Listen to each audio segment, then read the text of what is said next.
మరణాతా మరణాతా మరణాతా. దేవుని యొక్క వాక్యాన్ని చదువుకుందాం. పరిశుద్ధ దినము కొరకై ఏర్పాటు చేయబడిన వాక్యపాఠ్య భాగము లూకా సువార్త 22వ అధ్యాయము 48వ వాక్యం. యేసు, యూదా, నీవు ముద్దు పెట్టుకొని మనుష్య కుమారుని అప్పగించుచున్నావా అని వానితో అనగా. ఆమేన్. ప్రార్థన చేసుకుందామండి. మహాపరిశుద్ధుడా, ప్రేమ స్వరూపుడైన మా యేసయ్య, మీ ఘనమైన, మీ శక్తి కలిగిన, మీ ఉన్నతమైన, మీ ప్రశస్తమైన నామమునకై వందనములు, స్తుతులు, స్తోత్రములు తండ్రి. మీ కృపను బట్టి, మీ దయను బట్టి, మీ ఏర్పాటును బట్టి, మీ యొక్క సన్నిధానములోనికి మమ్మల్ని అందరినీ కూడా చేర్చినందులకై వందనములు, స్తుతులు, స్తోత్రములు ప్రభువా. మీ యొక్క మాటలను వినుటకు ఎంతో ఆశతో మీ పాదముల చెంత చేరిన మా అందరితోనూ మీరే మాట్లాడమని, మీ వాక్యము ద్వారా మమ్మను బలపరచమని మా మంచి బోధకుడై ఉన్న యేసు స్వామి ద్వారా అడిగి వేడుకొనుచున్నాము తండ్రి. ఆమేన్. అందరికి మరొకసారి మరణాతా. దేవుని యొక్క వాక్య భాగాన్ని మనం గమనించిన వారమైతే, చదవబడినటువంటి వాక్య భాగములో నీవు ముద్దు పెట్టుకొని మనుష్య కుమారుని అప్పగించుచున్నావా అని యేసుక్రీస్తు ప్రభువారు తన శిష్యుడైనటువంటి ఎవరితో అంటూ ఉన్నాడండి? ఇస్కరియోతు యోధాను గూర్చి తెలియని క్రైస్తవుడు ఉండడు. ఈ యోధాను ప్రభు అడిగినటువంటి ప్రశ్న ఇది హృదయాలను కదిలించేటువంటి ఒక ప్రశ్నగా ఉంటూ ఉంది.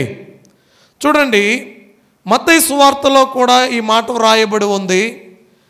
26వ అధ్యాయము 50వ వాక్యం. మత్తయి సువార్త. యేసు, యేసు చెలికాడా, నీవు చేయవచ్చినది చేయమని అతనితో చెప్పగా వారు దగ్గరకు వచ్చి ఆయన మీద పడి ఆయనను పట్టుకొనిరి. చూడండి, వాక్య భాగాలలో మనం గమనించిన వారమైతే చెలికాడా అంటూ ఉన్నాడు. ఏమండి, ఏ విధంగా యేసయ్య ఇస్కరియోతు యోధా గారిని సంబోధిస్తూ ఉన్నాడు అంటే, అంతవరకు తన సహచర్యములో ఉండి ఆయనతో కలిసి తిరిగి ఆయన ఎవరో ఏమిటో ఎరిగి కూడా ప్రభువును అమ్మివేశాడు అంటే అంతకన్నా దౌర్భాగ్య స్థితి మరొకటి ఉండదు. మనందరికీ తెలుసు, ఇస్కరియోతు యోధా యేసుక్రీస్తు ప్రభు వారిని ఏం చేశాడండి? అమ్మివేశాడు. ఎన్ని వెండి నాణ్యాలకు? ఏమండి, ఎన్ని? 30 వెండి నాణ్యాలకు యేసుక్రీస్తు ప్రభు వారిని ఎవరండి? తన శిష్యుడైనటువంటి, తనతో కలిసి నడిచినటువంటి, తన వెంట ఉన్నటువంటి ఇస్కరియోతు యోధా. చూడండి ప్రియ దేవుని బిడ్డలారా, ఏ తరములోనైనా దేవుని పరిచర్యలలో ఆయనను వెంబడించాలి అని అనుకునే వారికి ఇది ఒక పాఠంగా ఉంటూ ఉంది. ఇప్పుడు యేసుక్రీస్తు ప్రభు వారి దగ్గర నుండి ఇప్పటికీ అనేక తరాలు గడిచిపోతూ ఉన్నాయి. వాక్యం చెబుతూ ఉన్న మాట ఏంటో తెలుసా? అయ్యా, ఈ పాఠము ఏ తరములో వారైనా సరే దేవుని పరిచర్య చేయాలి అనుకునేటువంటి వారికి ఇది ఒక పాఠముగా ఉంటూ ఉంది. వాక్య భాగాన్ని మనం గమనించిన వారమైతే యూదా ఇలా కావడానికి ఒక కారణం ఉందండి. ఏంటి అంటే, యూదా ప్రారంభము నుండే పదవి కాంక్ష కలిగినటువంటి వాడు, అంతేకాకుండా ధనార్చన కలిగినటువంటి వాడు, చేయాలనే ఆశ కలిగి అనేక విధాలుగా అనేక పనులు చేయాలనేటువంటి ఆశ కలిగినటువంటి వాడుగా ఉంటూ ఉన్నాడు. అందుకనే ఆనాటి రోమా ప్రభుత్వానికి వ్యతిరేకంగా పనిచేసినటువంటి ఉద్యమ పార్టీలలో ఈ ఇస్కరియోతు యోధా చేరుకోవడం మనం చూస్తూ ఉన్నాం. ప్రియమైన దేవుని బిడ్డలారా, ఇస్కరియోతు యోధాకి కావలసింది ఏంటి అంటే ప్రభుతో పని చేయడం కాదు, కానీ ప్రభుతో ఉంటే పదవి వస్తుంది అనేటువంటి ఆకాంక్ష కలిగిన వ్యక్తి. అమ్మా, ప్రభుతో ఉంటే ఏమొస్తుందండి? పదవి వస్తుంది. అంతేకాకుండా ధనం అనేది ఎక్కువగా ఉంటుంది. అంతేకాకుండా ఆయన చుట్టూ జనం అనేవారు ఎక్కువగా ఉంటారు అనేటువంటి ఆలోచన కలిగి ఈయన యేసుక్రీస్తు ప్రభువారిలో చేరడాన్ని మనం చూస్తూ ఉన్నాం. ప్రియమైన దేవుని బిడ్డలారా, మనం గమనించిన వారమైతే అక్కడ ఉన్నటువంటి వారు అందరూ కూడా యేసయ్యను ఇలా అంటూ ఉన్నారు. ఏమనో తెలుసా? యేసు అనే నజరేతు వాడైన అమ్మా యూదులకు రాజు అయినటువంటి ఆయన యూదుల రాజు, యూదులకు రాజండి, ఈయన మా అందరికీ కూడా రాజు అండి అనే ఈ మాటలన్నిటినీ కూడా విన్నటువంటి ఇస్కరియోతు యోధాకి ఒక ఆలోచన, ఎప్పటికైనా ఈయన ఏమవుతాడు? రాజు అవుతాడు. ఆయన రాజు అయితే ఆయన ప్రక్కన ఉన్నటువంటి నాకు ఏదో ఒక పదవిని ఇవ్వకుండా పోతాడా అనేటువంటి ఆలోచన కలిగి ప్రభువును వెంబడించినటువంటి వ్యక్తి. అంతేకాకుండా యేసుక్రీస్తు ప్రభువారి యొక్క శిష్య బృందములో చేరినటువంటి వ్యక్తిగా మనం చూస్తూ ఉన్నాం. చేరడమే కాదండి, యేసుక్రీస్తు ప్రభువారి దగ్గర ఉన్నటువంటి వారందరికన్నా ఈయనకు ఉన్న ఒక గొప్ప పదవి ఏంటో తెలుసా? కోశ అధికారి, ట్రెజరర్ అన్నమాట. అంటే ధనము, సొమ్ము, డబ్బులంతా కూడా ఎవరి దగ్గర ఉంటాయి? ఎక్కువగా అమ్మా యోధా గారి దగ్గరే ఉంటాయి. ఏ పని చేయాలన్నా, ఏం కావాలన్నా, ఎవరికి పన్ను ఇవ్వాలన్నా, ఎవరికి ఏమైనా అవసరతలు తీర్చాలన్నా సొమ్మంతా కూడా ఎవరి దగ్గర ఉండేది? ఇస్కరియోతు యోధా దగ్గర ఉండేది. ఒక ధనసంచి కలిగినటువంటి వ్యక్తి ఎవరయ్యా అంటే ఇస్కరియోతు యోధా. ప్రియమైన దేవుని బిడ్డలారా, 3 సంవత్సరాలు ప్రభువును వెంబడిస్తూ శిష్య బృందంలో ఉన్నాడు. కానీ ఇక్కడ కూడా తన ఆశ తీరేటట్టుగా లేదండి. ఎంతసేపు ప్రభువుని వెంబడిస్తూ ఉన్నా కూడా ఆయన ఆశ అనేది ఎప్పటికీ తీరలేదు. ప్రియ దేవుని బిడ్డలారా, ఆయన యేసుక్రీస్తు ప్రభువారు ఇస్కరియోతు యోధాతో అనేక మార్లు చెబుతూ ఉన్నాడు, యోధా నా రాజ్యము వేరు, నీ రాజ్యము వేరు. ఏమంటూ ఉన్నాడండి? నా రాజ్యము వేరు, నీ రాజ్యము వేరు అంటూ ఉన్నాడు. నేను తండ్రి దగ్గరకు వెళ్ళిపోతున్నాను అంటున్నాడు. యేసయ్య ఎన్ని మార్లు చెప్పినా కూడా ఇస్కరియోతు యోధా ఏం చేయడం లేదో తెలుసా? గ్రహించలేకపోతూ ఉన్నాడు. ప్రియమైన దేవుని బిడ్డలారా, తన పదవి కాంక్ష మీద నీళ్లు చల్లినట్టు అయిపోతూ ఉంది ప్రతిసారి. ఎందుకో తెలుసా? యేసయ్య ఏమంటూ ఉన్నాడు? యోధా నా రాజ్యం వేరు, ఈ రాజ్యం వేరు, నేను ఎప్పటికైనా ప్రభు దగ్గరికి వెళ్ళిపోతాను అంటూ ఉంటే ఇస్కరియోతు యోధా ఏమో, ఏంటి ప్రభువా, నీ ప్రక్కనుంటే నీవు మమ్మల్ని ఏదో ఒక స్థితిలో ఉంచుతావు అనుకుంటే, ఏదో ఒక పదవినిస్తావు అనుకుంటే, ఎలాగోనో మమ్మల్ని పోషిస్తావేమో అనుకుంటే, నీవేంటి మేము కోరుకున్నటువంటి మా కోరికల మీద ఒక్కసారిగా నీళ్లు చల్లుతూ ఉన్నావు అనుకునేవాడు ప్రతిసారి కూడా. ప్రియమైన దేవుని బిడ్డలారా, అందుకే 3 సంవత్సరాలు యేసుతో కలిసి జీవించిన, ఆయన సందేశాలు విన్నా, ఆయన చేసినటువంటి అద్భుతాలు చూసినా అతనిలో ఏ మార్పు అనేది కూడా కలుగలేదు. ఒకసారి కాదు, 2 సార్లు కాదు, 1 సంవత్సరం కాదు, 2 సంవత్సరాలు కాదు. ఎన్ని సంవత్సరాలు ఉన్నాడండి? 3 సంవత్సరాలు యేసయ్య వెంట నడిచాడు. యేసయ్య ఎక్కడికి వెళ్తే అక్కడికి వెళ్ళాడు. ప్రతి సందర్భములో ప్రతి విధమైనటువంటి మాటలలో ఎక్కడికి వెళ్ళినా యేసుక్రీస్తు ప్రభువారి వెంట ఎవరున్నారో తెలుసా? ఇస్కరియోతు యోధా ఉన్నాడు. చూడండి, 5 రొట్టెలు 2 చేపలను 5,000 మందికి పంచుతూ ఉంటే ఈ 12 గంపలలో ఒక గంపను తీసుకుని ఎవరు కూడా పంచారు? అమ్మ చెప్పండి గట్టిగా, ఎవరు పంచారండి? యోధా గారు కూడా పంచారు. నావలో అందరూ ప్రయాణం చేసి వెళుతూ ఉంటే ఎవరు కూడా ఉన్నారు? ఇస్కరియోతు యోధా గారు కూడా ఉన్నారు.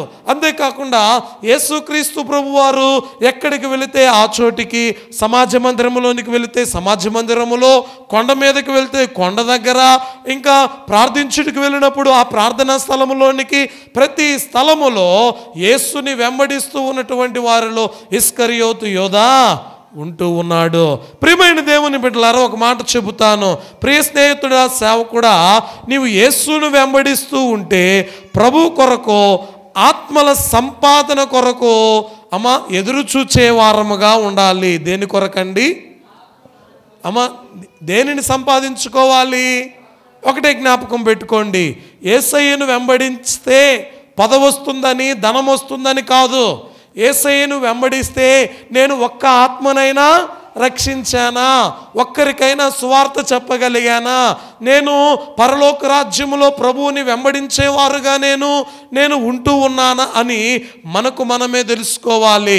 చూడండి, వాక్యం చెబుతూ ఉన్న ఒకే ఒక్క మాట, ప్రభువును మీరు వెంబడించేవారైతే ఎలాగా ఉండాలో తెలుసా? ఇస్కరియోతు యోధా వలె ధనాపేక్ష కలిగి, పదవి కాంక్ష కలిగి మీరు ఉండకూడదు. వాక్యం చాలా క్లియర్గా మనందరితో మాట్లాడుతూ ఉంది. ఈ ప్రశ్న యొక్క అంతరార్థం ఏంటి అంటే, దేవాతి దేవుడు అంటూ ఉన్నాడు, యూదా యేసుని అప్పగించడం వలన అతని మీదకి రాబో శిక్ష ముందుగానే హెచ్చరించుటకు ప్రయత్నం చేశాడు. కానీ చెలికాడా అంటూ ఉన్నాడు, స్నేహితుడా అని పిలుచుటకు కారణం చివరి గడియలలో స్నేహితుడా అనే మాట హృదయాన్ని కదిలిస్తూ ఉంది. ఎంతగానో ప్రభువారు ప్రయత్నం చేస్తూ ఉన్నారు, కానీ ఎంతగా ప్రయత్నం చేసినా కూడా ఫలితం లేకుండా పోయింది. హెజ్కియేలు గ్రంథములో ఒక మాట ఉందండి. హెజ్కియేలు గ్రంథము 18వ అధ్యాయము 23వ వాక్యం గమనించండి. హెజ్కియేలు గ్రంథము, దుష్టుడు మరణము నొందుట చేత ఇప్పుడు యేసుక్రీస్తు ప్రభువారు ఉన్నారు. ఇప్పుడు ఎవరు మరణించబోతూ ఉన్నారు? ఇస్కరియోతు యోధా మరణించబోతూ ఉన్నాడు. వినండి, ఎవరు మరణించబోతున్నారండి? ఇస్కరియోతు యోధా మరణించబోతూ ఉన్నారు. అయితే యేసుక్రీస్తు ప్రభువారు ఎన్నోసార్లు చెలికాడా అంటూ ఉన్నాడు, స్నేహితుడా అంటూ ఉన్నాడు, నీవు చేయవలసిన పని ఏదో చెయ్యి అంటూ ఉన్నాడు. ఇన్ని విధాలుగా అంతేకాకుండా, అయ్యా ఎవరు నిన్ను అప్పగించేవారు నేనా అంటే, ఇదిగో ఈ యొక్క రొట్టెలను ఎవరైతే మొట్టమొదటిగా దీంట్లో పాలు పొందుకుంటారో వారే అంటూ ఉన్నాడు. ఏమండి, ఇంతగా యేసుక్రీస్తు ప్రభువారు ఇస్కరియోతు యోధాకి హెచ్చరిస్తూ ఉన్నా, ఇస్కరియోతు యోధా గారితో మాట్లాడుతూ ఉన్నా ఏం చేయట్లేదండి? గ్రహించలేకపోతూ ఉన్నాడు. గమనించండి ప్రియ దేవుని బిడ్డలారా, దుష్టుడు మరణమునందుట చేత నాకేమాత్రమైన సంతోషం కలుగునా? అయ్యా, నీవు దుష్టుడిగా ఉన్నావు, దేవునిని తెలుసుకోలేదు, దేవుని మార్గాన్ని తెలుసుకోలేదు, దేవుని ఆజ్ఞలను తెలుసుకోలేదు. ఒకవేళ తెలుసుకుని కూడా నీవు తప్పిపోయావు. అయితే నీవు కడవరి దినాలలో నీవు దేవునిని ఎరుగక మరణిస్తే అది దేవునికి ఇష్టం లేదండి. ఇంకా అక్కడ రాయబడినటువంటి మాట, దుర్మార్గుడు తన దుర్మార్గత వలన నశించిపోవడం ఆయనకు ఎంత మాత్రమును కూడా ఇష్టం లేదు. అయ్యా, నీకున్నటువంటి దుర్మార్గత, నీకున్నటువంటి దుష్టత్వం, నీలో ఉన్నటువంటి పాపం ఏదైతే ఉందో దానిని నీవు తెలుసుకొని దేవుని ఎదుట పశ్చాత్తాపపడాలి. ఇది దేవాతి దేవుడు కోరుకుంటూ ఉంది. ఏమండి, దేవుని యొక్క సముఖములో దేవుడు చెప్పినటువంటి మాట విని కూడా తప్పిపోయామనుకోండి, మనం ఎవరో దుష్టులమే, మనం దుర్మార్గులమే. అయితే యేసుక్రీస్తు ప్రభువారు ఒక మాట చెబుతూ ఉన్నారు. చూడండి ప్రియ దేవుని బిడ్డలారా, దీనికంటే ముందు మనం గమనించిన వారమైతే పేతురు గారిని మనం చూస్తాం. పేతురు గారు కూడా ప్రభువు చెప్పినటువంటి మాటను విన్నాడు. ఏమని?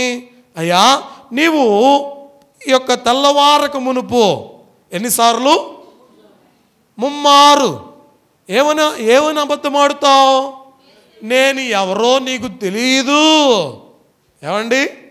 నేను ఎవరో నీకు తెలియదు అని ఒకసారి కాదు, 2 సార్లు కాదు, 3 సార్లు అబద్ధం ఆడుతావు అని చెబితే, అయ్యా నీకోసం నేను చచ్చిపోవడానికైనా సిద్ధమే, నేను నీవెవరో తెలియదు అని ఎందుకంటాను ప్రభువా అంటూ ఉన్నాడు. ఎవరో?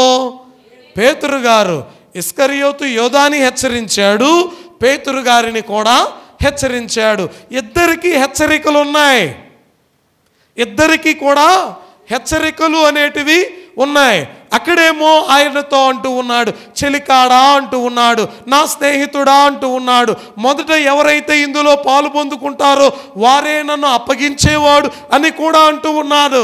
ఇన్ని తెలిసినా, ఏమండి, ఇన్ని తెలిసినా ఇస్కరియోతు యోధాకి తెలుసు. ఏమని? ఇప్పుడు నేను ప్రభువారిని అప్పగించబోతూ ఉన్నానని. యేసుక్రీస్తు ప్రభువారికి తెలుసు ఇస్కరియోతు యోధా నన్ను ఇప్పుడు అప్పగించబోతూ ఉన్నాడని. ఇక్కడ కూడా పేతురు గారి విషయంలో తెలుసు. ఏమని?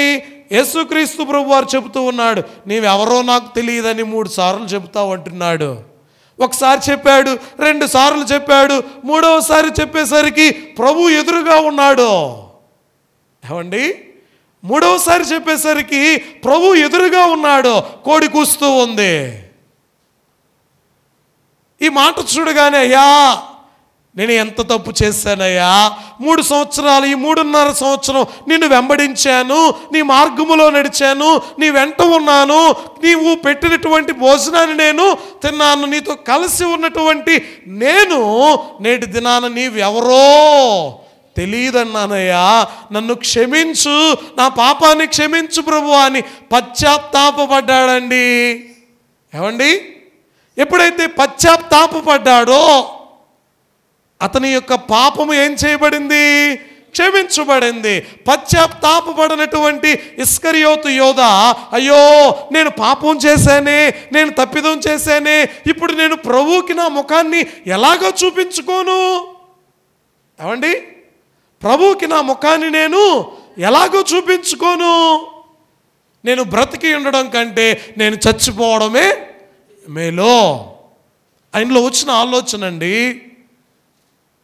ఇప్పటి వరకు యేసయ్యను వెంబడించినటువంటి నేను యేసయ్యను అప్పగించానంటే చూసినటువంటి వారందరూ, ఇక్కడ ఊరిలో ఉన్నటువంటి వారందరూ నన్ను ఏమంటారో, ఏ విధంగా నన్ను దూషిస్తారో, ఎన్ని రకాలుగా మాట్లాడతారో, ఈ మాటలన్నీ పడేదానికంటే నేను మరణించడమే మేలు. చూడండి, అప్పటికి వెళ్తూ ఉన్నాడు. ఆయన చేయవలసినటువంటి ప్రయత్నం చేశాడండి. ఏ విధంగానో తెలుసా? అయ్యా ఆయనకు ఏదో చిన్న శిక్ష వేసి ఆయనను మీరు విడిపిస్తారేమో అనుకుంటే ఆయనకు సిలువ వేశారేంటయ్యా, ఆయనకు సిలువ వేశారేంటి అని ఆ వెండి నాణ్యాలను, ఈ ధన సంచిని తీసుకుని ప్రధాన యాజకుల దగ్గరకు వెళ్ళాడు, అధికారుల దగ్గరకు వెళ్ళాడు. అధికారుల దగ్గరికి వెళ్ళి, ఇదిగో ఈ ధనం నాకు వద్దు, ఈ డబ్బులు నాకు వద్దు, నాకు ఎవరు కావాలి? యేసయ్య కావాలి. ఏమండి? ఎవరు కావాలి? యేసయ్య కావాలి అంటూ ఉన్నాడు. అయితే యేసయ్యను ఏం చేశారండి? ఇప్పుడు సిలువకు అప్పగించారు. చూడండి, లూకా సువార్తలో ఒక మాట ఉంది, 27వ అధ్యాయం 3వ వచనం.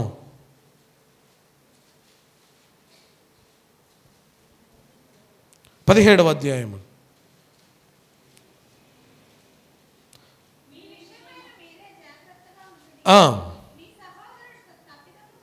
మీ సహోదరుడు తప్పిదము చేసిన ఎడల అతన్ని గద్దించు, అతడు మారు మనస్సు పొందిన ఎడల అతనిని క్షమించుము. ఏమండి? ఎప్పుడు చేయమంటున్నాడు? సమయము ఉన్నప్పుడే చేయాలి. ఏదైనా సమయము దాటిపోయిన తర్వాత పశ్చాత్తాపడితే ప్రయోజనం ఏమీ కూడా ఉండదు. అమ్మా, ఇస్కరియోతు యోధా గారి యొక్క మరణం ఎంత భయంకరము అంటే, ఏమండి, నేటికి ఆయనను గురించి చెప్పుకుంటున్నాం. ఎంతగా చెప్పుకుంటున్నామో తెలుసా? ఆయన ఎంతగా ఆయన దేవుని దగ్గర పశ్చాత్తాపపడకుండా మనుషుల దగ్గరికి వెళ్ళాడండి. ఇది ఆయన చేసినటువంటిది. ఎక్కడికి వెళ్ళాడు? దేవుని దగ్గర పశ్చాత్తాపపడుంటే ఆయనను గురించి ఎలా చెప్పుకునేవారమో, కానీ మనుషుల దగ్గరికి వెళ్ళాడు కాబట్టి ఆయనను మనం ఏమంటున్నామో తెలుసా? ఇలాంటి వ్యక్తి పుట్టకపోయినా బాగుండు అంటున్నాం. వాక్య భాగం చెబుతూ ఉంది, అయ్యా నీవు ఎప్పుడైతే దేవుడు నీ వద్ద ఉన్నప్పుడే ఆయనను సన్నిధానములో నీవు పశ్చాత్తాపపడేవాడవుగా నీవు ఉండాలి. కొరింథీయులకు రాసినటువంటి 2వ పత్రిక 7వ అధ్యాయము 9 నుండి మనం గమనించిన వారమైతే,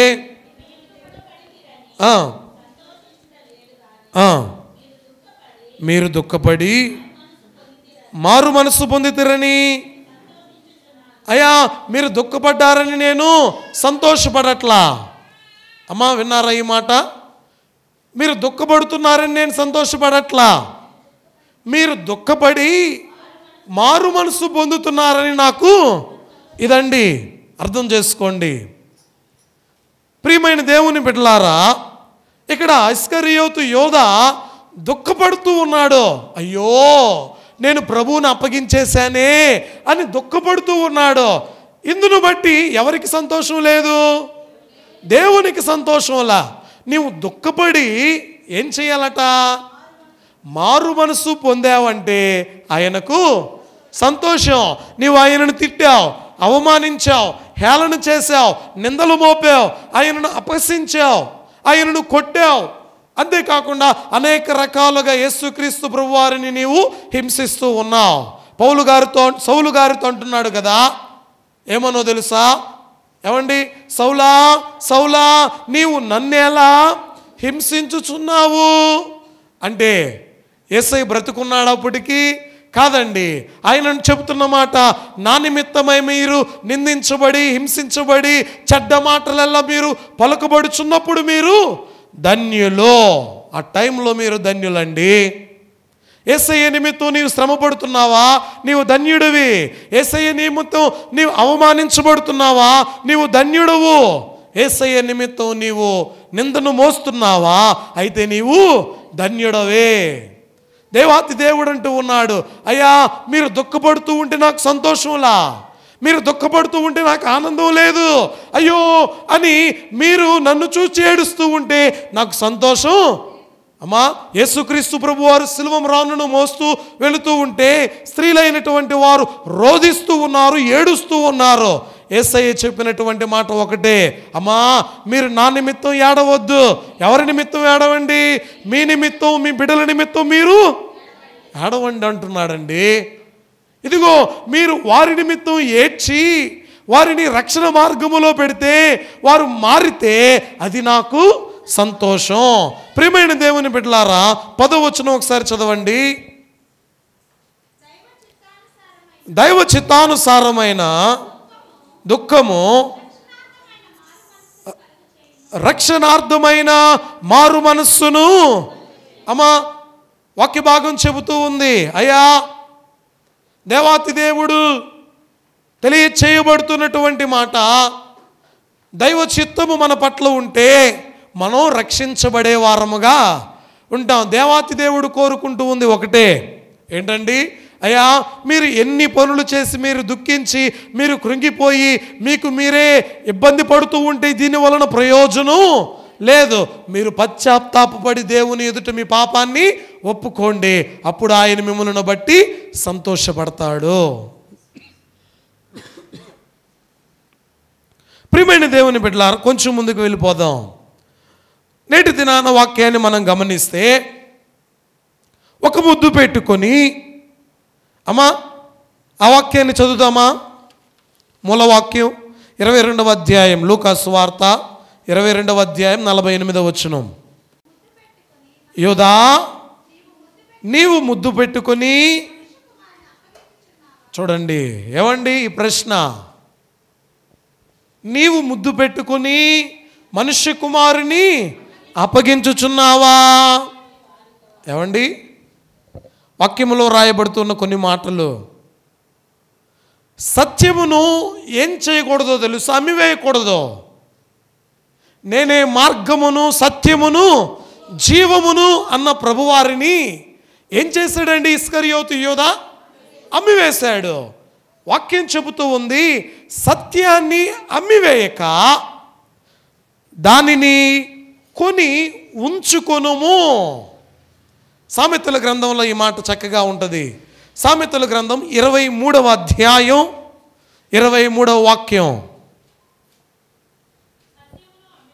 సత్యమును అమ్మివేయక, అమ్మ దానిని ఏం చేయాలి? దానిని కొనుక్కో, దానిని నీ దగ్గర ఉంచుకో.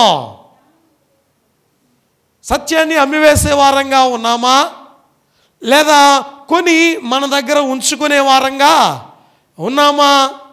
నేటి దినాన దేవుని యొక్క వాక్యాలను బట్టి మనం చూద్దాం. ఇస్కరియోతు యోధ సత్యాన్ని అమ్మివేశాడు, సత్యాన్ని అమ్మివేశాడు. నేటి దినాన సత్యాన్ని అమ్మివేసే వారంగా ఉన్నామా, లేదా సత్యాన్ని మనం కొని ఉంచుకునే వారముగా మనం ఉంటున్నామా? ఒక 7 విషయాలు మీకు జ్ఞాపకం చేస్తాను. మొట్టమొదటిగా మనం చూస్తే పరిశుద్ధ గ్రంథములో ఆదికాండ గ్రంథము 3వ అధ్యాయము 6వ వచనాన్ని మనం చూద్దాం. స్త్రీ ఆ వృక్షము ఆహారమునకు మంచిది, కన్నులకు అందమైనది, వివేకమిచ్చు రమ్యమైనది ఉండుట చూచినప్పుడు ఆమె, చూడండి విన్నారా ఈ మాట? అపవాది చూపినది కోరుకొని, ఏమండి, దేవుడు ఎంతగా ప్రేమిస్తూ ఉన్నాడు ఆదామవ్వలను. ఇదిగో ఈ ఏదెను వనములో ఉన్నటువంటి ఈ చెట్ల ఫలాలన్నీ మీకే, ఏ ఫలాన్నైనా మీరు భుజించవచ్చు, సమృద్ధిగా మీరు తినండి. ఇదిగో జీవనదులు ఉన్నాయి, ఇవి మిమ్మల్ని జీవింప చేస్తాయి. ఇదిగో మీరు నా రూపములో, నా పోలికగా, నా స్వరూపమందు మీరు చేయబడినటువంటి వారు, మీ నాసికారంధ్రములలో నా వాయువు ఉంది అంటూ ఉంటే, ప్రియ దేవుని బిడ్డలారా, ఎంత ప్రేమ చూపిస్తూ ఉన్నాడో తెలుసా? పరలోకాన్ని విడిచి, దేవదూతల సమూహము యొక్క స్తుతుల ప్రార్థనలను విడిచి, దేవాతి దేవుడు ప్రతిరోజు సాయంకాల సమయములో ఎక్కడికి వచ్చేవాడటండి? ఏదేను తోటలోనికి వచ్చేవారు. ఇంతగా, ఏమండి, ఆదామవ్వలను సృష్టించక ముందే ఆదామవ్వలకు ఏం కావాలో, ఎవరుండాలో, ఎవరు కావాలో ప్రతి దానిని కూడా దేవుడు ముందుగానే సృష్టించాడు. ఏమండి, ఇది ఎంత గొప్ప దేవుని ప్రేమ, ఎంత గొప్ప ఉన్నతమైనటువంటి ప్రేమ. చూడండి, అపవాది చూపించినటువంటి ప్రేమను కోరుకొని, ఏమండి, అపవాది చూపినది కోరుకొని దేవుని యొక్క ప్రేమను అమ్మివేసిందండి. ఎవరో? హవ్వమ్మ. ఎవరు ప్రేమ కావాలనుకునింది? అమ్మ చెప్పండి, ఎవరి ప్రేమ? అపవాది దేన్నైతే చూపించిందో, దేనినైతే అపవాది చూపిస్తూ ఉందో ఇది కావాలి అనుకునింది. కానీ దేవుడు తినొద్దన్న ప్రేమతో దేవుడు చెప్పిన మాటను వినలా. ప్రేమతో దేవుడు మాట్లాడిన మాటలు ఆమెకు జ్ఞాపకం రాలా. ప్రేమతో దేవాతి దేవుడు, అయ్యా ఇదిగో ఈ పండు తింటేనేనా మేము మా ఆకలి తీరేది, ఈ పండేనా మధురంగా ఉండేది, మిగతా పండ్లు ఏవి కూడా మధురముగా ఉండవా? ఏమండి, చూడండి వాక్య భాగం చెబుతూ ఉంది. ఒకే ఒక మాట జ్ఞాపకం పెట్టుకోండి. ఇక్కడ అపవాది చూపించింది, చూచిన దానిని, అమ్మా అపవాది దేన్నైతే చూపించిందో దానిని హవ్వమ్మ కోరుకొని దేనిని అమ్మివేసింది? దేవుని యొక్క ప్రేమను. ఎవరు కావాలి? అపవాది చూపించింది కావాలా? దేవుడు ప్రేమ కావాలా? ఏమండి, ఏది కావాలి?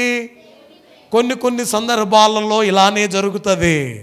దేవుడు ఇది నీవు చేయొద్దురా అంటాడు, ఇది నీకు వద్దు అంటాడు. కానీ అపవాది చెబుతూ ఉంటాడు, ఇది చేస్తే ఏమవుతుంది, దీని దగ్గరకు వెళ్తే ఏం జరుగుతుంది, ఇది దేవుడు చెయ్యొద్దన్నాడా, ఈ పని దగ్గరకు వెళ్ళొద్దన్నాడా అని దేవుడు చెప్పినటువంటి మాటను అలక్ష్యము చేసి, దేవుడు మనపై చూపిస్తూ ఉన్నటువంటి ప్రేమను అమ్మివేసి అపవాది చూపించే వాటిని కోరుకునే వారముగా మనం ఉంటున్నాం. దేవుడు అంటున్నాడు, మీరు ఇలాగున ఉండొద్దు.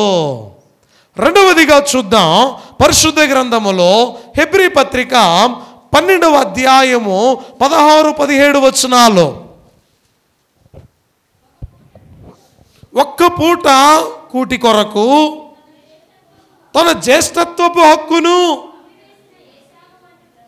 ఏమండి, ఒక్క పూట కూటి కొరకు తన జ్యేష్ఠత్వపు హక్కును అమ్మివేసిన భ్రష్టుడు. ఎలాంటి పేరు పెట్టాడండి? భ్రష్టుడు. చూడండి, అయ్యా ఇదిగో ఆదాము చేసింది, హవ్వమ్మ చేసింది, ఇన్ని పండ్లు ఉండగా ఈ పండే కావాలా? దేవుడు చెప్పాడు కదా. రెండవదిగా ఏశావును చూస్తూ ఉన్నాం, ఏమనో తెలుసా?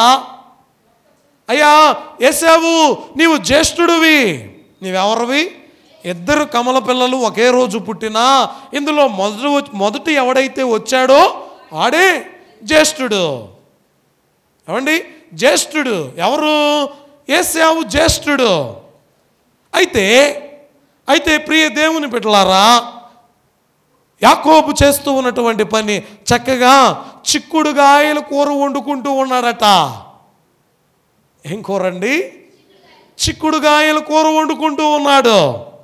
ఈ చిక్కుడుగాయల కూరను చూస్తూ, అమ్మా ఆకలి బాగా వేసిందేమో, ఇప్పుడు తినకపోతే మరలా రాత్రికి తినచ్చుగా, ఇప్పుడు తినకపోతే మరలా తరువాత ఎప్పుడైనా తినచ్చుగా, ఈ కూరే తినాలా, ఇక ఏమీ కూడా లేవా? ఏమండి, లేదా వాళ్ళ అమ్మని అడిగితే వాళ్ళ అమ్మ తీసుకుని వచ్చి పెట్టదా? యాకోబు అంటున్నాడు, నీకు ఇది కావాలా? నీకు ఈ చిక్కుడుగాయల కూర కావాలా? అయితే నువ్వు జ్యేష్ఠుడు కదా, ఈ జ్యేష్ఠత్వాన్ని నాకు ఇచ్చేయి. ఏమండి, ఇప్పుడు మనం జ్యేష్ఠత్వాన్ని బట్టి ఏమంటున్నామో తెలుసా? అబ్రహాము, ఇస్సాకు, యాకోబు దేవుడు అంటున్నాం. ఒకవేళ జ్యేష్ఠత్వాన్ని అమ్మివేయబడకపోతే అబ్రహాము, ఇస్సాకు, ఏశావు దేవుడు అనేవారు. జ్ఞాపకం ఉందా? యాకోబులో నక్షత్రము ఉదయించును. అయితే ఇప్పుడు జ్యేష్ఠత్వం అనేది ఏశావుకుంటే ఏశావులో నక్షత్రం ఉదయించును అనేవాళ్ళం. అయ్యా ఇదిగో యాకోబు సంతానం అనేవారం కాదు, దేవుడే ఇదిగో ఏశావు సంతానం అనేవాళ్ళం. అంతేకాకుండా ఇశ్రాయేల్, యాకోబు, ఇక నీ పేరు యాకోబు కాదు ఇశ్రాయేలు అని అమ్మా తన జనాంగానికి పేరు పెట్టేవాడు.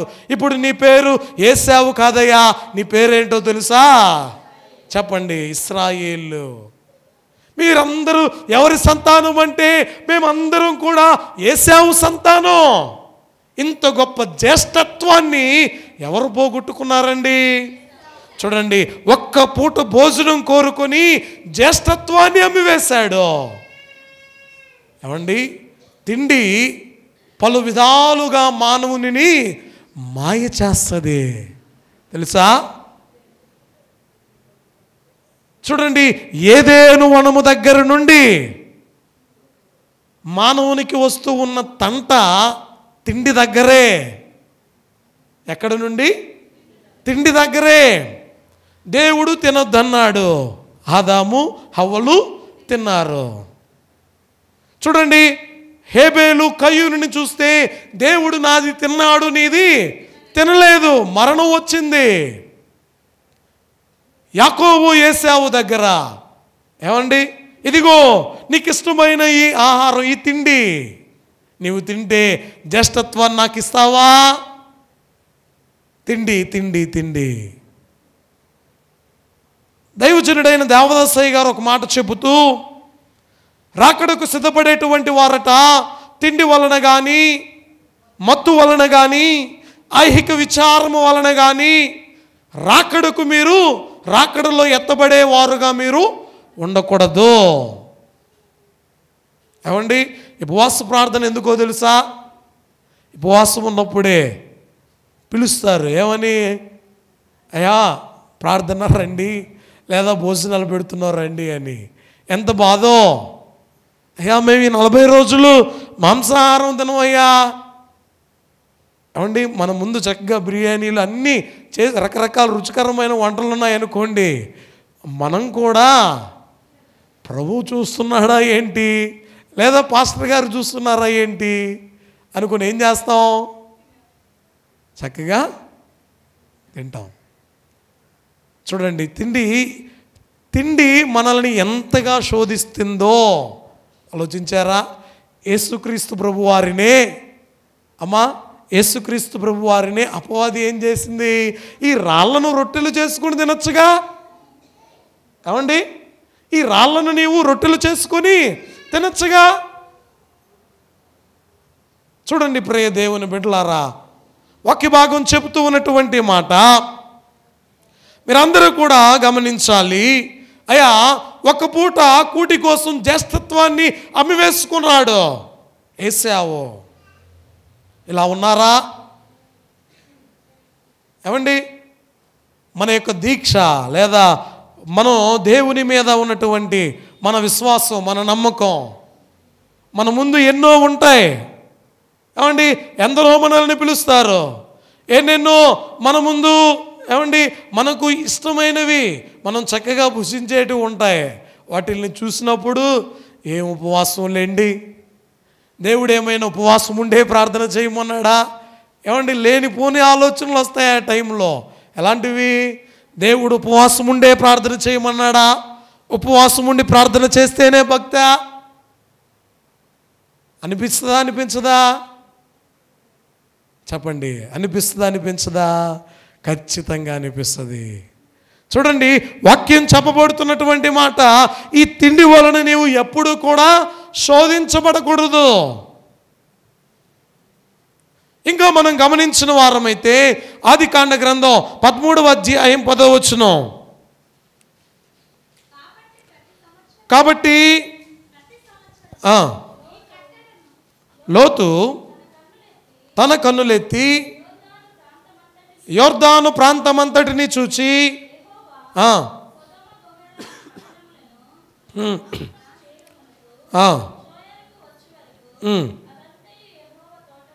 చాలండి అమ్మా. ఇక్కడ ఇద్దరు కనబడుతున్నారు. ఎవరెవరు చెప్పండి, గట్టిగా చెప్పాలి, అందరూ చెప్పండి. ఎవరెవరండి? అబ్రహాము, లోతు. ఇప్పటి వరకు ఇద్దరు కూడా ఎలా ఉన్నారు? కలిసే ఉన్నారు. ముందున్నటువంటి ప్రదేశం ఎలాగా ఉంది అంటే ఎంతో ఇంపుగా, కన్నులకు ఎంతో సొగసుగా, ఎంతో అందముగా, ఎంతో రమ్యంగా కనబడుతూ ఉంది. అయితే ఎదుట ఉన్నటువంటి ఆ ప్రాంతాన్ని చూసినప్పుడల్లా ఎవరికి బాధేస్తుందో తెలుసా? లోతు భార్యకి బాధేస్తుంది. ఇక్కడ ఏంటి? ఈ అరణ్యంలో ఉండడం ఏంటి? ఈ కొండ మీద ఉండడం ఏంటి? ఈ ప్రాంతంలో ఉండడం ఏంటి? ఎక్కడొద్దు, ఎక్కడికి వెళ్దాం? ఆ ప్రాంతానికి వెళ్ళిపోదాం అని. ఏమండి, ఇన్ని సంవత్సరాల నుండి పనివారు లేరా? పనివారితో అమ్మ వీరు జీవించట్లేదా అంటే అక్కడ జరిగినటువంటి పనివారికి, ఈ పనివారికి, ఆ పనివారికి వచ్చినటువంటి ఈ తగాదాను బట్టి లోతు అంటున్నాడు, నేను ఇక్కడ ఇక ఉండను. ఎక్కడుంటానో తెలుసా?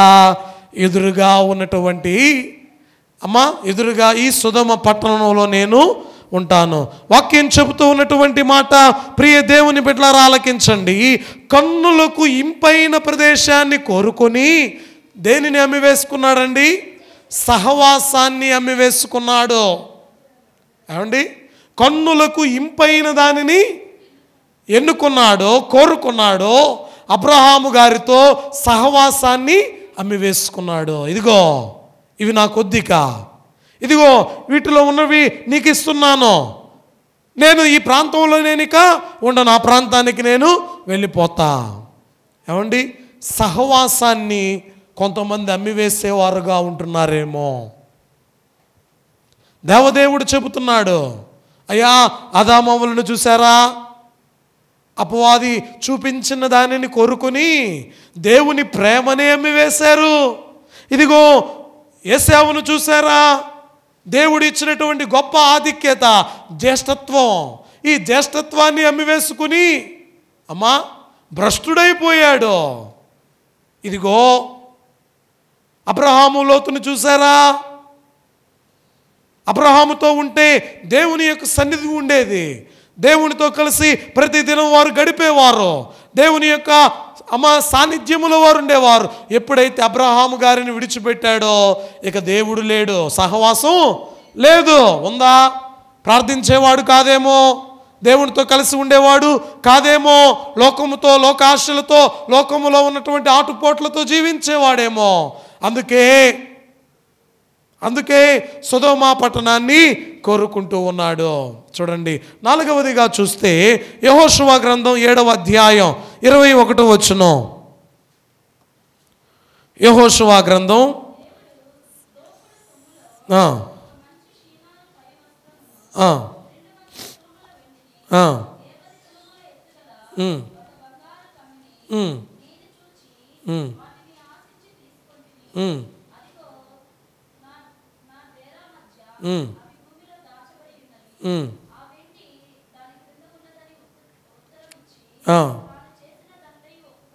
చూడండి అమ్మా, ఇక్కడ కనబడుతూ ఉన్నటువంటి వ్యక్తులు ఎవరో తెలుసా? ఇద్దరు. ఒకరు ఆకాను, మరొకరు యెహోషువ. ఇదిగో ఈ ప్రాంతములో ఉన్నదంతయు కూడా శాపగ్రస్తమైనది. ఈ ప్రాంతములో ఉన్న దానిని దేనినైనను సరే నీవు ముట్టుకోకూడదు, తీసుకోకూడదు. ఇది ఏమండి, దేవుడు చెప్పిన మాట ఏంటి? ఈ ప్రాంతమంతా కూడా శాపగ్రస్తమైనది. ఈ శాపగ్రస్తమైనటువంటి దానిలో నుండి దేనినైనా కూడా నీవు తీసుకొనకూడదు. కళ్ళ ముందు బంగారం కనబడుతుంది, కళ్ళ ముందు వెండి కనబడుతుంది, కళ్ళ ముందు వెలగల వస్త్రాలు కనబడుతూ ఉన్నాయే, వీటన్నిటిని వదిలి ఎలాగా రాము?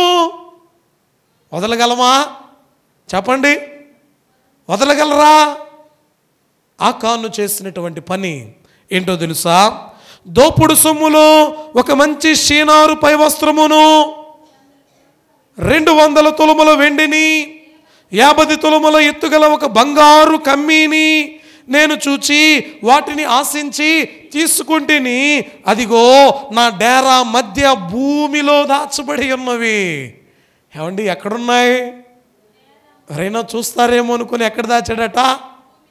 ఏమండి, ఇగో నా డేరాలో లేవు, నా డేరాలో నేను భూమిని త్రవ్వి భూమిలో దాచిపెట్టా, ఎవరు కూడా వీటిల్ని చూడకూడదని. అంతే కదండి. చూడండి, ఆ వెండి దాని క్రింద ఉన్నదాన్ని ఉత్తరం ఇచ్చి తాను చేసినదంతయు ఒప్పుకొనేను. అప్పుడు యెహోషువ దూతలను పంపగా వారు ఆ డేరా యొద్దకు పరిగెత్తి చూసినప్పుడు అది డేరాలో దాచబడి ఉండెను, ఆ వెండి దాని క్రింద నుండెను. కాబట్టి వారు డేరా మధ్య నుండి వాటిని తీసుకుని యెహోషువ యొద్దకు, ఇశ్రాయేలీయుల యొద్దకు తెచ్చి యెహోవా సన్నిధిని ఉంచిరి. చూడండి ప్రియ దేవుని బిడ్డలారా, శాపగ్రస్తమైన దానిని కోరుకొని దేవుని ప్రజల నమ్మకాన్ని అమ్మివేశాడు. నమ్మకం పోయింది. యెహోషువ గారికి ఎవరి మీద నమ్మకం పోయిందండి? ఆకాను మీద నమ్మకం పోయింది. ఇక్కడ ఉన్నది దేనిని కూడా నీవు తాకొద్దు అంటే తాకాడు. అంటే యెహోషువ గారి మాట విననట్టా? వినలేదు. చూడండి, వాక్యం చెబుతున్న మాట ఏంటో తెలుసా? శాపగ్రస్తమైన దానిని కోరుకొని నమ్మకాన్ని పోగొట్టుకున్నావు కదయ్యా, ఇక ఎప్పటికీ నీ మీద ఎవరికి నమ్మకం రాదు? ఇశ్రాయేలీయులలో ఎవరికి కూడా నమ్మకం రాదు. వారు ఏదైనా ఎక్కడైనా దాచిపెట్టుకుంటే ఎవరే ఆకాన్ని ఎత్తుకెళ్ళిపోయాడేమో అంటారు, ఆకాన్ని దొంగిలించాడేమో అంటారు. దొంగ అనే ముద్ర నీకు పడిపోయింది. ఎందుకు?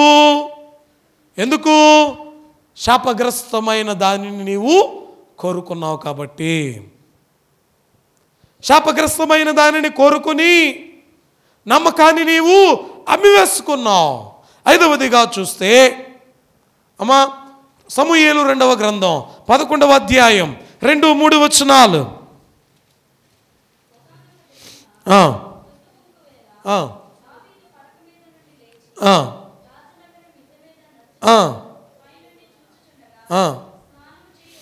చూడండి ప్రియ దేవుని బిడ్డలారా, ఇక్కడ మనం గమనించిన వారమైతే ఎవరు కనబడుతున్నారండి?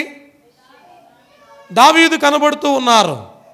దావీదు గారు కనబడుతూ దేవుడు దావీదు మీద ఉంచినటువంటి నమ్మకాన్ని ఏమండి ఒక స్త్రీని కోరుకొని దేవుడు తన మీద ఉంచినటువంటి నమ్మకాన్ని అమ్మివేశాడు.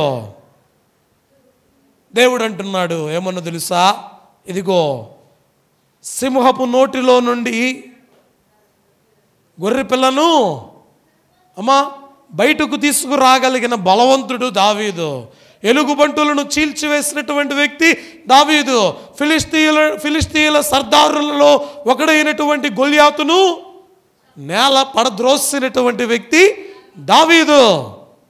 ఇంత గొప్ప దావీదు ఏమండి, ఇంత గొప్ప దావీదు ఒక స్త్రీని కోరుకుని దేవుడు తన మీద ఉంచుకున్నటువంటి నమ్మకాన్ని పోగొట్టుకున్నాడు.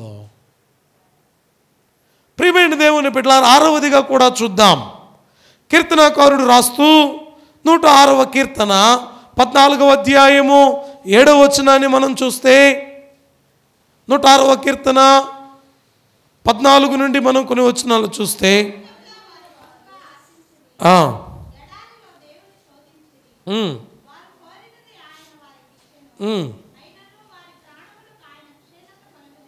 చూడండి, వారు అనేకమైన వాటిని ఆశించి కోరుకున్న వారు అనేకమైన వాటిని వారు ఆశించారు, కోరుకున్నారు.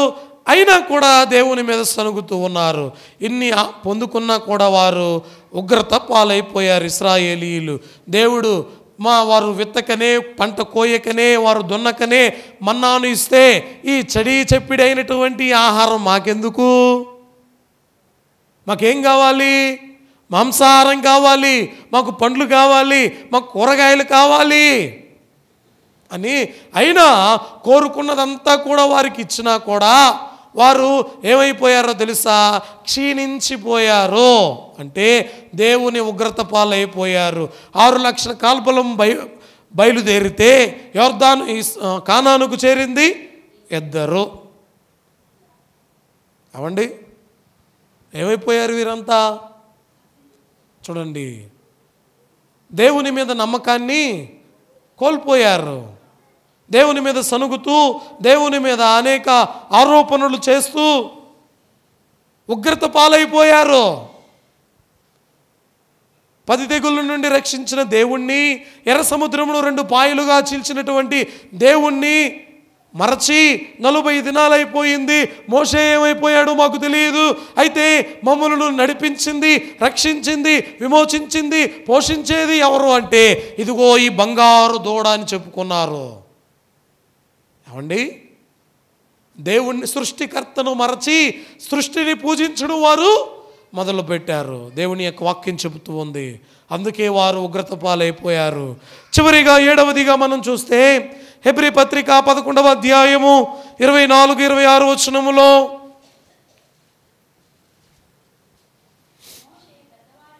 మోషే పెద్దవాడైనప్పుడు విశ్వాసమును బట్టి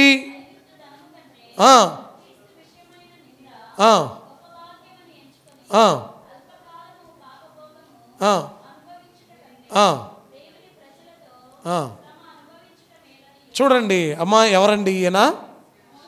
మోషే గారు. ఏం కోరుకుంటున్నాడు? నేను ఐగుప్తుకి రాజు అవ్వాలనుకున్నాడా? ఇశ్రాయేలీయులకు నాయకుడిని అవ్వాలనుకున్నాడా? అవండి, ఆయన ఏం కోరుకుంటున్నాడో తెలుసా? ఐగుప్తు సుఖభోగాలు కంటే ఐగుప్తు సుఖభోగాలు కంటే క్రీస్తు విషయమై శ్రమ అనుభవించుటే నాకు మేలు. చూడండి, దేవుడిచ్చే బహుమానం కోరుకుని తన జీవితాన్ని ప్రభువునికి అర్పించి దేవునికి ఆనందాన్ని కలుగు చేశాడండి. ఏమండి, దేవుడిచ్చేటువంటి బహుమానాన్ని కోరుకున్నాడు. ఎవరు? అయ్యా, ఐగుప్తులో ఉండడం కాదు నాకు కావాల్సింది, వీరితో కలిసి నేను శ్రమ అయినా అనుభవిస్తా, వీరితో కలిసి నేను ఇబ్బంది అయినా నేను అనుభవిస్తా. ఐగుప్తీయులతో కలిసి నేను ఉండుట కంటే ఇశ్రాయేలీయులతో కలిసి నేను జీవించడమే మేలు, శ్రమ అనుభవించుట కన్నా. చూడండి, ఆయన బహుమానాన్ని కోరుకుంటూ ఉన్నాడు.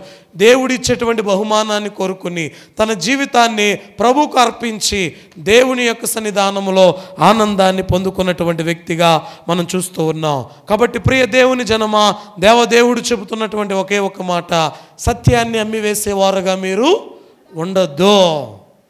సత్యాన్ని అమ్మివేసేవారుగా మీరు ఉంటే ఎవరిని అమ్మివేసినట్లు? మనం ప్రభువారిని అమ్మివేసినట్లే. అలాగున మనము ఉండక దేవుని తట్టు తిరిగి దేవుని వైపు చూస్తూ దేవుని మాటలు వింటూ దేవుని యొక్క సన్నిధానములో నిత్యము జీవించే భాగ్యము దేవదేవుడు మనందరికీ దయచేయును గాక. ఆమేన్. ప్రార్థన చేసుకుందాం. పరిశుద్ధుడా, ప్రేమస్వరూపుడైన మా యేసయ్య, మీ ఘనమైన శక్తి కలిగిన ఉన్నతమైన నామమునకై వందనములు, స్తుతులు, స్తోత్రాలు, ప్రణతులు, మంగళహారతులు. ప్రభువా, మీ వాక్యము ద్వారా మీరు మాతో మాట్లాడారు. సత్యాన్ని అమ్మివేసే వారముగా మేము ఉండక ప్రభువా, నైనా ముద్దు పెట్టుకుని నిన్ను అప్పగించే వారముగా మేము ఉండక ప్రభువా, దేవా, నిందను మోస్తూ శ్రమను అనుభవిస్తూ బహుమానాన్ని కోరుకుని ఈ జీవితాన్ని నీకు అర్పించే వారము గుండా భాగ్యం దయచేయమని యేసు నామమున అడిగి వేడుకుంటున్నాం మా పరమ తండ్రి. ఆమేన్. అందరికీ మరణాత మరణాత మరణాత. దేవదేవుడే మనందరిని దీవించును గాక. ఆమేన్.